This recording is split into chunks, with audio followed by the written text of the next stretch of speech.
Hello বন্ধুরা, আজকে আমি একটা নতুন টেস্টি রেসিপি বানাবো। সেটা হলো এঁচোড়ের পকোড়া। কিভাবে বানাই সেটা তোমরা দেখো।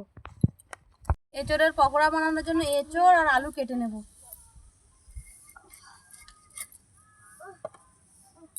দিয়ে দিয়েছি, এবার এঁচোড় আর আলুটা সিদ্ধ করে নেব।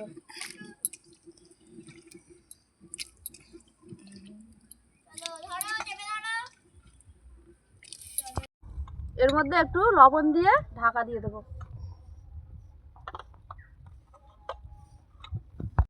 এঁচোড়ের পকোড়া বানানোর জন্য বন্ধুরা নিয়েছি বেসন, সুজি, আদা, চীনাবাদাম আছে, কাঁচা লঙ্কা, হিং, কর্নফ্লাওয়ার, এটা আছে জিরে গোলমরিচ গুঁড়ো করা, এটা আছে কাসুরি মেথি, স্বাদ মতো লবণ, আর পকোড়াটা ভাজার জন্য নিয়েছি সূর্যমুখী তেল।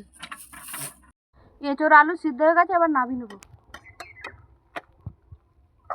শুকনো খোলায় চীনাবাদামগুলো ভেজে নেব। বন্ধুরা এঁচোড়টা এবার ম্যারিনেট করে নেবো। এর মধ্যে কাঁচা লঙ্কা আদা কুচি দিয়েছি। এবার দেবো 1 চামচ কর্নফ্লাওয়ার, 1 চামচ সুজি, আর বেসন দেবো 2 চামচ, লবণ দেবো স্বাদ মতো,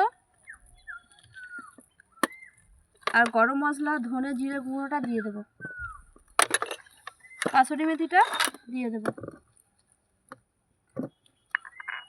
দিয়ে এর মধ্যে একটু হিং দিয়ে দেবো, দিয়ে মাখাবো। করে মাখানো হয়ে যাওয়ার পর এবার চীনাবাদাম ভাজাগুলো দিয়ে দেবো। এর মধ্যে একটু চিনি দিয়ে দেবো স্বাদের জন্য, দিয়ে আর একবার ভালো করে মাখিয়ে নেবো। কড়া গরম হয়ে গেছে, এবার তেলটা দিয়ে দেবো পকোড়া ভাজার জন্য।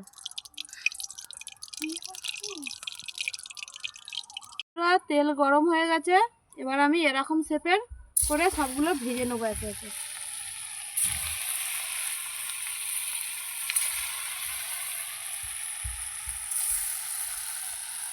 এরকম লাল লাল করে ভেজে তুলে নেব।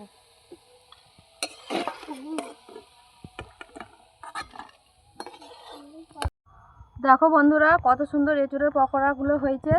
এর সঙ্গে টমেটো সসের সঙ্গে আপনারা পরিবেশন করবেন। এনে খেয়ে দেখ কেমন হয়েছে। কেমন হয়েছে পকোড়া? ভালো হয়েছে। বন্ধুরা ভিডিওটা যদি ভালো লাগে লাইক শেয়ার কমেন্ট করো। হরে কৃষ্ণ।